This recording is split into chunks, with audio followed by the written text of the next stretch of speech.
Hi and welcome to Matrix Moments. Today's podcast is titled Leadership Factory at OfBusiness. And I'm really excited to do this one with both of you, Vasant, Ankush. Thank you. Vasant is a co-founder of OfBusiness and now Oxizo. Thank you. Pleasure is ours to join you. here. Latest round. And Ankush is actually part of the first management trainee batch at OfBusiness and is now senior leader at Oxizo. He handles the entire North region.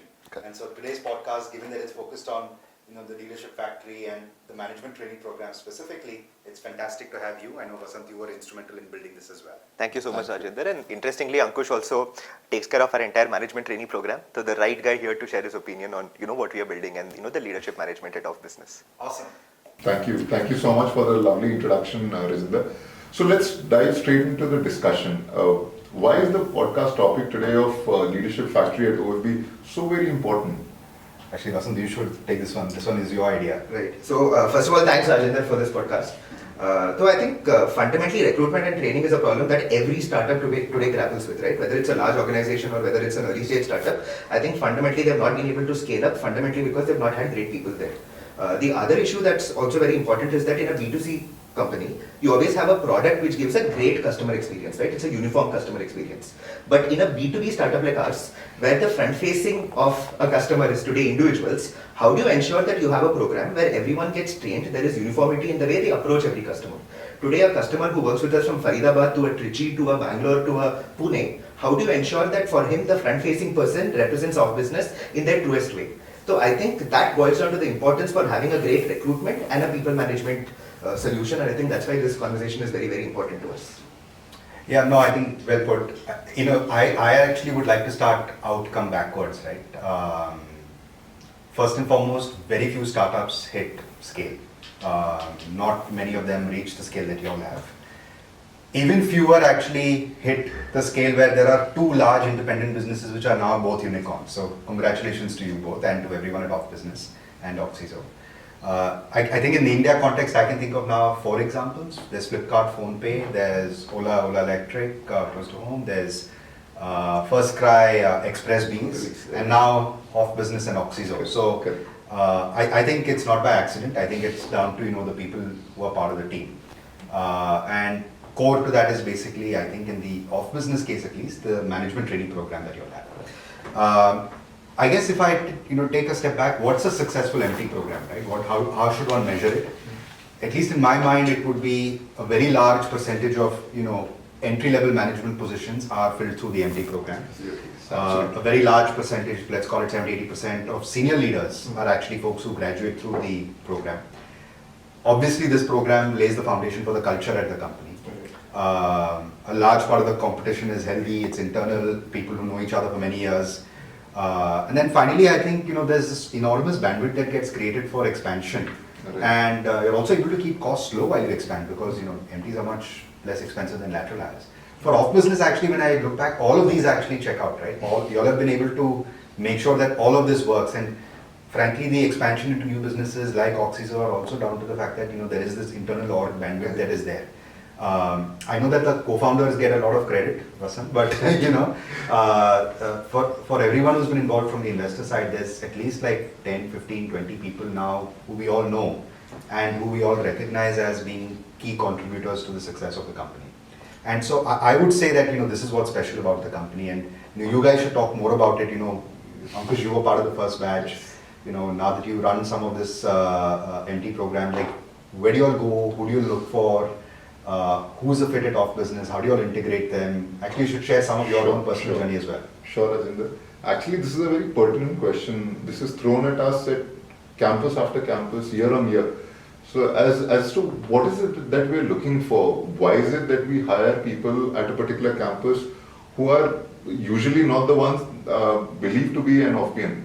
Now, to take you back, taking that step back, see, there are people who would have wanted to be at a place at one particular point of time in their career, who would want to succeed in their own eyes and have not succeeded from their own very perspective, right? Somebody wants to get to a role, X role or a Y role to get a certain position, but he could not achieve that. Now, when we're talking about such people, we're talking about the top 1% of of the management students who get into the best of these schools, the best of IIMs, etc. But somebody who wanted to get to an Ahmedabad, an Bangalore or a Calcutta, but did not get there, went to a different school like an FMS or an IIM Rota, and he feels that he's an underdog in life. He always has the hunger to succeed, just because from a societal perspective, he is one of the achievers in society. But in his own eyes, he always feels that he missed out in life, and he is the one who has a point to prove wherever he goes. It's not that he's dissatisfied, but he always wants to be better at what he's doing as compared to his peer group. That's why hunger is the most important ingredient that we look at in anyone that we hire. Vasant, don't you agree? Yeah, absolutely. I think you can't reinforce how important hunger is. But I think you also have to give due credit to Matrix, because I think we took the framework from them. I think fundamentally we look at 4 things, right? Hunger, hustle, humility, and the ability to sell. These are the filters that we look at when we are trying to recruit somebody. Incidentally, because of being out of Gurgaon, we started going to the likes of your FMS, your IFT, your IIM Rohtak, your IIM Lucknow. But what has happened is there's been so much fan following and a sense of fraternity that's been built out, because today from every college there's almost 20 people out there in the organization from each of these colleges. So a great sense of brotherhood and fraternity has been built that we end up going to these colleges. We have had a great experience, and so they have had a great experience with us, that today we are getting the top 20% from these colleges, because they have seen what seniors, batchmates have all been able to perform. Now the other things that matter to us apart from hunger is humility, because you're obviously working with SMEs or being in this industry forever, and we believe that people who you get from colleges can be groomed towards it. We also are very, very execution first, execution heavy, don't like giving yarn, like getting our hands dirty and doing things, and believe that hence freshers fit right into that culture. And I think at the end of the day, all of us want to be the best sales guy in the room, and we believe that again, talent that we get from these colleges can be groomed to be very salesy. And I think that's the type of recruitment we do, and that's the filters that we keep when it comes to hiring. I think the camaraderie and the frankly brutal honesty sometimes is very, very evident in internal interactions. In like some boardrooms, in boardroom discussions, there's actually people starting one sentence and the other person finishing their sentence. So it's very clear. Talk a little bit about the evolution of management trainees in their first 2 years in the program. Right. So we actually have a good 6-month exhaustive induction program for all of them. The moment they join, there's a centered induction that happens at Delhi, which is followed by the infamous drinking induction. Goes all night long, and I think that's very much like the college culture that's associated with it. I think being IIT, you know that ragging, how it works, and I think that's the type of culture we try to build in here too. The initial week is followed by induction that happens in the different regions. Now this goes for 6 months.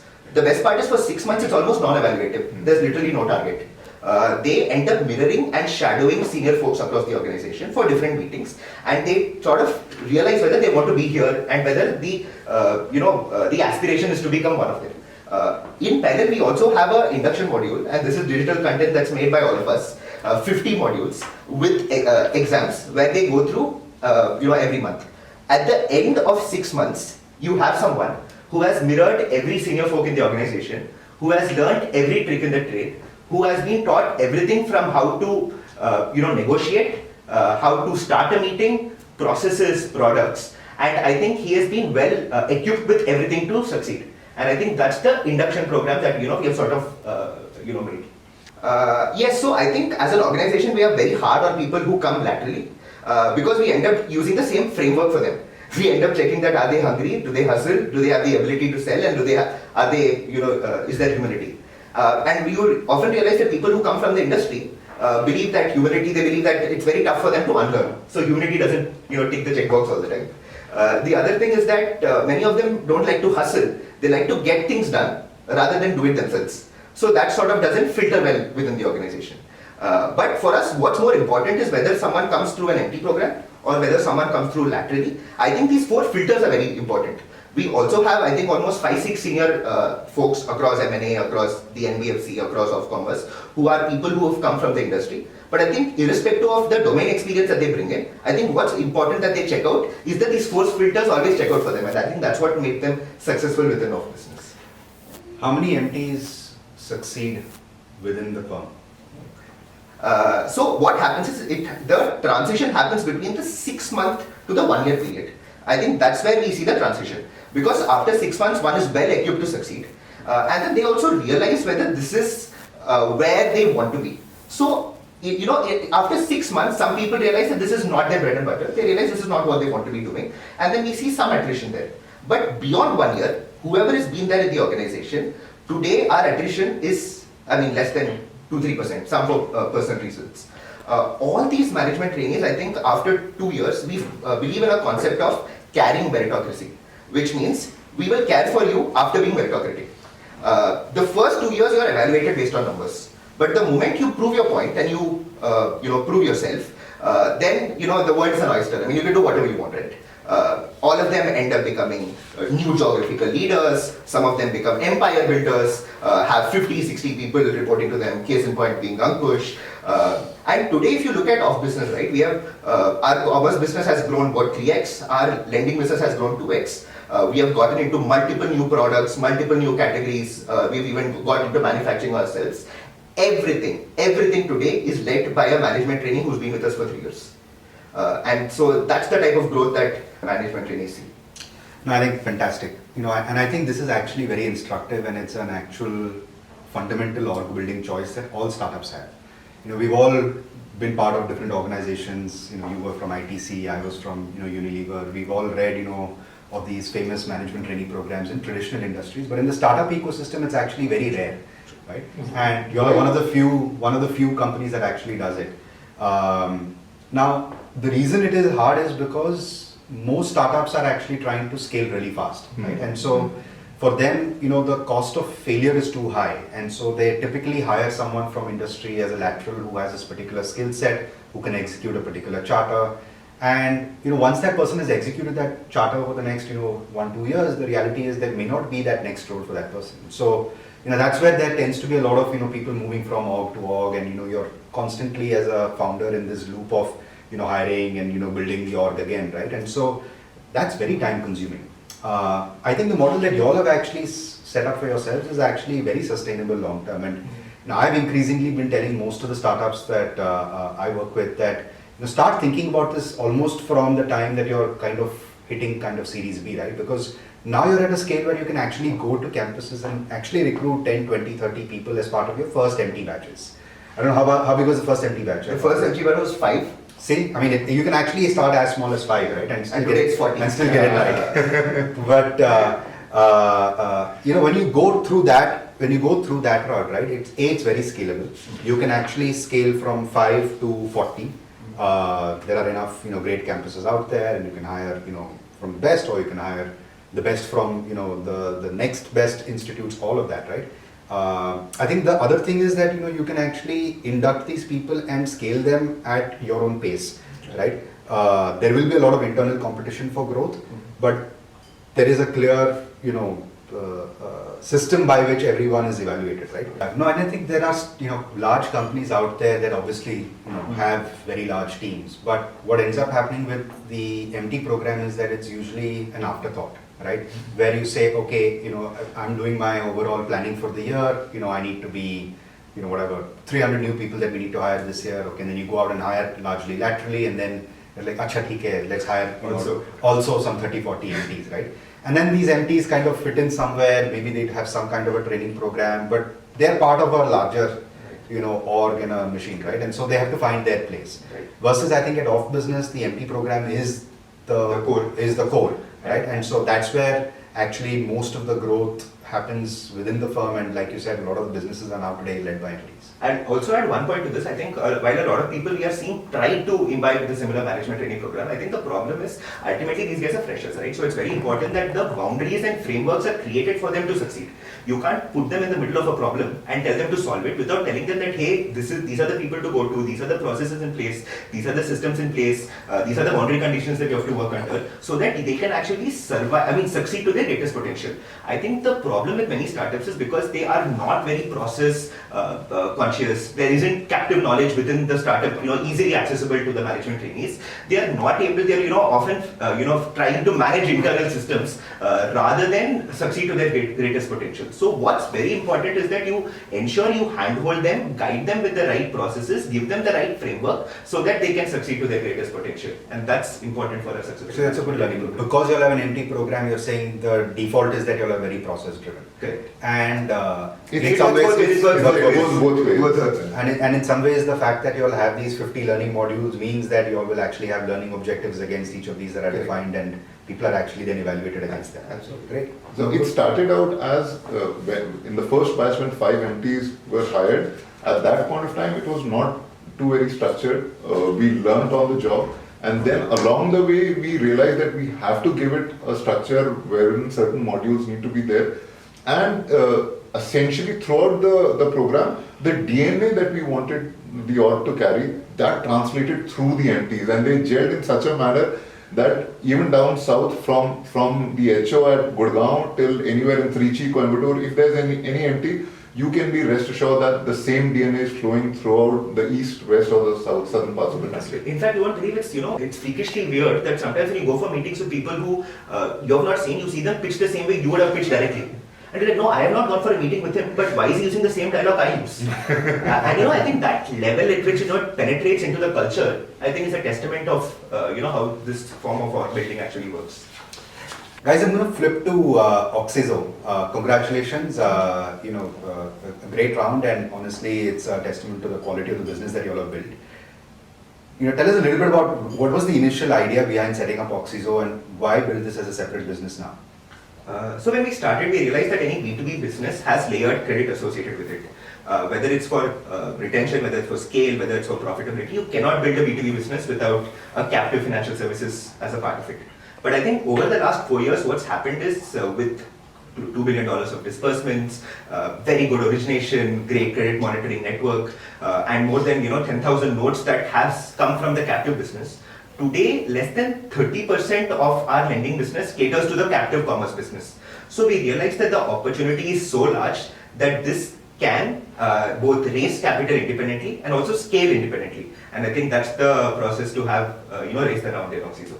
And to add to that, Vasant, the SME opportunity in itself, wherein the market being so large, there are manufacturers, there are government contractors, there are service providers, people from as low as a 10 crore top line to a 200 crore top line. So that opportunity, because SMEs being the backbone of the manufacturing sector, that is where the need for credit is so humongous that it will take us a lot of time to cater to that need. That is why a different arm, a brand in itself, Oxizo, a different company, catering to that need was so very critical. So Ankush, given that you've been in Oxizo for 4 years and 5 years overall with us, why don't you talk a little bit about why would someone take a line from Oxizo? Who's our typical customer? Why do they work with us? Right, Vasant. So essentially, these are manufacturers or contractors. These are the typical target segments that we have. Now, all these guys, 60 to 70% of their working capital requirement is for raw material purchase. Now, it's partly funded by the bank and partly funded by operational creditors, these traders, dealer, distributor networks. And that is where we come in, because these entities charge them 2 to 3% per month, and we charge lesser. Alongside that, once we have a foot in the door of these customers, we give them layered additional products. And that's when they realize the potential that not only is purchase financing in the form of pure play working capital, the other opportunities available to them from the Oxizo ecosystem, they are endless. And that is why they work with us. Actually, give a few examples of some of these other products. So, work order financing, that's one. Bill discounting, that's the other. Then, what we also have a product is a mixed structured product. In that, depending upon the requirement of a customer, he can be given purchase financing for working capital. He can also be given purchase financing against LAP, that is against security. So the same customer, a structure can be built wherein he has part unsecured working capital, part secured working capital. He can also be given bill discounting, and he can also be given a work order financing product for a AAA rated anchor, wherein all of it will boil down to not only pure play working capital, but other layered services alongside bid assist and other options that he has. So it's for the whole package that a customer really wishes to work with us. And Rajinder, I think that's also the vision for OfBusiness going forward, is that we believe that we have very, very strong origination capabilities with these customers who are very large, right? They're more mid-corporate than SME, for want of another word. So what we actually want to do is that also build a supply chain platform where we could also provide multiple other structured solutions through other banks, NBFCs and lenders, through our captive customers, and it will also become a great fee income product for us. So that's why we are proud of our 5.5% ROA, and we only believe that with these fee income initiatives and the supply chain platform, it will only increase going forward. Guys, I have this question. You all have now seen demonetization, GST, the DHFL crisis, then the COVID crisis. Frankly, you all have now seen 4 cycles over the last 5 years. And through each of these cycles, actually the quality of the book has held up. Even today, the NPA percentage after the new provisioning norms is still under 1.2%. Right. What's the secret? How did you all actually crack such a high quality book? I think there are 3 reasons why our book is held in great quality. I think first it's a function of the choice of customers that we do. I think a lot of people focus on new to credit, but we consciously focus on the bank customers because we always believe that they are underbanked. So we focus on customers in manufacturing, in contract manufacturing, all of them who are not unbanked, who are not new to credit, but who have banking history and relationships, but are obviously underbanked because there's a large credit shortfall in terms of requirement in India. Second, the sectors that we focus, which is manufacturing and infrastructure.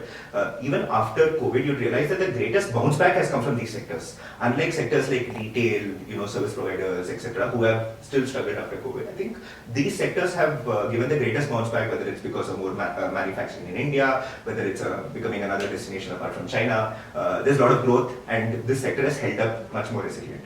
I think third, it's also the nature of the product that we do, right? We control the end use, there is constant credit monitoring, our payments come back to us in 90 days. So the way we are able to control credit and constantly monitor credit is also the reason why our book is of great quality. I think these 3 attributes are one, and I think the softer aspect is, again, I would boil down to the management trainee program. I think the ownership and the company first approach that today the folks on the ground take is extremely high, because today the guys on the ground, not only do they source, but they become the first level underwriters, they also become the first level collectors. In fact, when a portfolio even goes a product little overdue, they will run to the customer and ensure that it is collected, not leave it to some other team to collect, and that ownership to not lose a penny is also fundamentally why credit quality is extremely high. That's true. Actually, we again and again come back to the MT program. There's an analogy that I use whenever I train MTs at the end of the program. And the analogy that I use is that just the way the Indian administrative services is to the country, that's a steel framework on which the British rule India, but now it's being governed. Similarly, the MT management program and the MTs at OFB are literally the IS officers of OFB. They are the ones who carry the DNA, who ensure that everything runs in order, and that's how we've been successful all these years, and we will be, because that is in place and is a winning formula for us. No, fantastic. I think lots of learnings on this podcast. Super appreciate you guys taking the time out. I hope startups and founders who are hearing this choose to actually set up a management training program. I think the learnings that you all shared in terms of who to hire, how to integrate, how to train, how to then review, all of those also matter. And frankly, the organizational bandwidth that it has created for continuous innovation and down the line ownership is what is most exciting about OfBusiness. And I think you all have now set up a second business that has gone on to become large. I think there are hopefully many more businesses that you all will. I think there are some already afoot. You should actually add a quick line on that, Vasant, but this seems to be like this continuous innovation that keeps happening internally. Yeah, absolutely. I think there's the agri-business, which today within a year, it's the most resilient business after COVID. And today that business is a $500 million business itself. We are also forward integrating into making our own brands, selling online, building a distribution network. So it's phenomenal to see how that business is scaled. We're also having other interesting businesses, that's being built across garments, across textile, and you'll see that, we are a much more forward and backward integrated player, as we scale. And I think I want to obviously use this podcast to reach out to a lot of, business school grads. I think we're still recruiting for our management trainee program. So do feel, free to reach out to us. I think there's immense opportunities across different types of businesses, and we're always looking for, as we said, hungry, hustling talent. Thanks, guys. Thank Super you. appreciate it. Thank you so much. Thanks, Rajinder. Thank you.